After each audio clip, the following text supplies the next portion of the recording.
Bom dia, turminha do sexto ano. Tô aqui de novo gravando um vídeo de dica do prof aqui pra vocês. Hoje tô na escola, velho. Tô aqui, ó, pra você ver, sala de aula. É um sábado, mas eu vim acompanhar o ensaio dos alunos do ensino médio. Daqui a pouquinho até começa a rolar a musiquinha da quadrilha aqui do lado, né? O ensaio deles, que tá muito bacana, inclusive. Sábado que vem teremos aí nossa festa junina. E conto com a presença de todos para poder curtir. Mas eu vou falar da prova para ajudá-los aí no estudo dessa semana, porque na próxima semana começam as avaliações e tem provinha de português. Vamos lá, provinha do sexto ano, ela começa, ó, tem um texto, tem um garoto lindinho que eu encontrei essa imagem na internet, maravilhoso, porque é uma lenda indígena. Nós estamos estudando sobre as lendas indígenas, essa lenda também muito bonita, né? Mas é uma lenda, então nós estudamos e entendemos bem esse processo, a importância dessas histórias para a nossa cultura, né, para a cultura brasileira, para a nossa cultura indígena permanecer viva, né? E logo na sequência tem um outro texto, são dois textos aí. Um texto que é uma lenda, o outro texto que traz algumas informações, deixa eu ver se posso falar para não dar um spoiler total aqui, ó. O potencial anti-obesidade E aí não posso falar, porque senão eu dou spoiler demais. Mas dá para ver que é um texto científico, nesse caso não é uma lenda. E aí você vai responder a pergunta número 1, é de interpretação, de uma análise aí desses dois textos. Tem do mesmo jeito no nosso livro, As Lendas Indígenas, eu estou com o livro aqui pertinho, elas começam ali na página 40. E nós temos algumas lendas analisadas, fizemos exercícios sobre elas. A número 2, eu vou ler a pergunta. Falei que ia falar a pergunta da prova para vocês, eu vou falar mesmo. Está falando assim, ó, analise o primeiro parágrafo do texto e encontre um verbo no modo indicativo e um verbo no modo subjuntivo. Minha pergunta aí, depois vocês podem me cobrar. Inclusive coloquei uma dica aqui, ó, tá aqui, ó, dica do prof. O modo subjuntivo é aquele que apresenta o fato, a ação, mas de maneira incerta, imprecisa, duvidosa. Como nós conversamos em sala, eu disse que o modo subjuntivo é aquele modo das hipóteses, das possibilidades. E normalmente antes da flexão desse verbo, aparecem os termos se, que ou quando. Então, ó, não deixe de dar uma estudada, tá no seu caderno e também ali na página 45 do nosso livro de aula, falando sobre os verbos no modo indicativo, que é aquele modo da certeza de que algo acontece, aconteceu ou acontecerá. O subjuntivo, que é o da hipótese, já falei, e o modo imperativo. Nós brincamos em sala que é aquele que o imperador de Roma utilizava, porque ele era muito mandão, e ele dizia, faça, peça. E eu peço em sala de aula, não como imperador, mas como um conselheiro, fala assim, leia muito e leia sempre.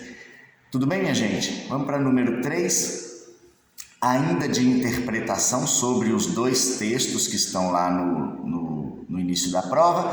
E para a questão número 4 e número 5, você tem um novo texto, esse da Ruth Rocha. Adoro esse texto, até porque ele fala de futebol, e eu adoro futebol, estou até aqui com a camisa do Atlético, que é o meu galão, e tem torcedores do Galo na sala de aula, que eu já sei. Tem torcedores do Cruzeiro também, não sei se tem... Ah, tem sim, tem o Samuel Rosa, torcedor do América, que é o Coelhão. Tem todos os times aí na nossa sala de aula. A pergunta número 4 é de interpretação desse texto. E na número 5 está pedindo para identificar, né, e para reescrever aqui na prova um verbo no modo imperativo. Fácil demais, também questão dada, está na página 45 do seu livro para você estudar. Lindões, tem para as questões número 7, para as questões 6 e 7, tem o poeminha da Rosiana Murray, e está lá no livro Fruta no Ponto, que nós não lemos ainda, não tem problema, eu coloquei o poema na prova. É um livro que nós vamos ler até o dia 10 de agosto, vamos fazer um trabalho sobre ele, muito legal. Vou contar com a participação de todos, para isso, ó, tem que ler. Então tem um poema lindo, já foi declamado lá no 6º B. Alguém declamou esse poema lá. E aí, sobre o poema da Rosiana Murray, nós estamos tratando de figuras de linguagem. As figuras de linguagem que nós estudamos agora, elas estão no seu livro na página 48. Coloquei na página aqui. Estamos tratando de metáfora, estamos tratando de comparação e ainda voltamos a tratar de personificação, que já veio em uma das avaliações anteriores. Então, estudem, por favor, essas figuras de linguagem. Tem exercício no caderno, tem exercício no livro que nós fizemos e tem todas as informações na página 48. As questões seguintes, estou aqui na questão de número 8.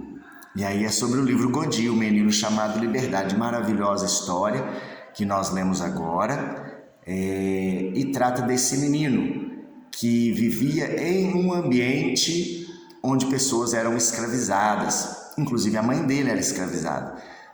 Interessante que o Godot não era um garoto escravizado, mas tinha que viver ali.